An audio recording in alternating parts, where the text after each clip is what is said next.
आओ हम भगवान से दुआ मांगे, जिंदगी जीने की अदा मांगे। अपनी खातिर तो बहुत मांगा है, आओ हम सबके लिए भला मांगे।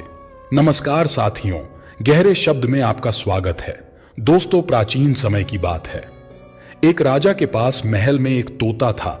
उसका नाम सनंदन था, जो कि बहुत ही ज्ञानी था। वह तोता उन्हें एक लंबी यात्रा के दौरान मिला था। राजा उस तोते को अपने महल में ले आए और उससे बातें करने लगे। वह तोता बड़ा ही समझदार और ज्ञानी था। तोते को राजा से इतना लगाव हो गया था कि वह राजा को रोज नई नई कहानियां सुनाता था। एक दिन तोते ने राजा से कहा, हे राजन, यह कहानी बड़ी ही ज्ञानवर्धक और प्रेरणादायक है। इस कहानी को ध्यान से सुनिए।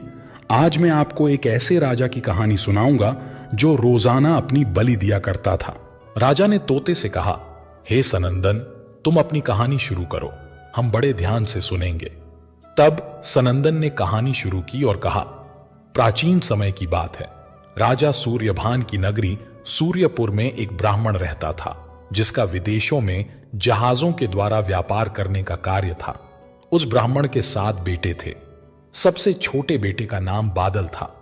पिता ने 6 भाइयों की शादी कर दी थी, लेकिन 7वें की शादी करने से पहले ही वह ब्राह्मण ईश्वर को प्यारे हो गए। पिता के गुजर जाने के बाद जहाज लाद कर पार करने की सारी जिम्मेदारी 7 भाइयों पर आ गई और सभी भाई बड़े मन से अपने कारोबार में लग गए।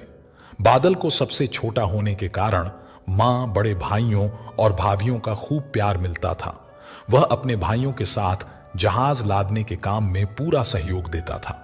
शाम को जब वह काम से लौटता तो दरवाजे पर खड़ी भाभियां अपने पतियों को दाएं हाथ से पानी का लोटा देकर पानी पीने को देती और बाएं हाथ से बादल को देती। एक दिन बादल ने सोचा कि बड़ी भाभी से दाएं हाथ से पानी लेकर पीना चाहिए, इसलिए उस दिन काम से लौटते समय वह अपने खड़े होने की जगह बदलकर बड़े भाई की जगह पर खड़ा हो गया। बड़ी भाभी ने अपने दोनों हाथों में पानी के लोटे उठाए और दाएं हाथ का लोटा अपने पति को दे दिया, जबकि बाएं हाथ का लोटा बादल को दे दिया। बादल ने पानी पीने से पहले बड़ी भाभी से पूछा, भाभी, आज मैंने भैया की जगह खड़ा होकर दाएं हाथ से दिया गया पानी लेना चाहा, लेकिन आपने फिर भी मुझे बाएं हाथ से ही पानी दिया, ऐसा क्यों? भाभी ने उत्तर दिया, अगर तुम्हें दाएं हाथ से दिया हुआ पानी चाहिए तो तुम अपनी पत्नी ले आओ। भाभी के कहे हुए शब्द बादल के दिल में तीर की तरह चुभ गए। वह बिना पानी पिए भाभी से कहने लगा, यह लो तुम अपना पानी का लोटा, मैं यहां से जा रहा हूं। अब मैं तभी वापस आऊंगा जब मुझे दाएं हाथ से पानी देने वाली मिल जाएगी।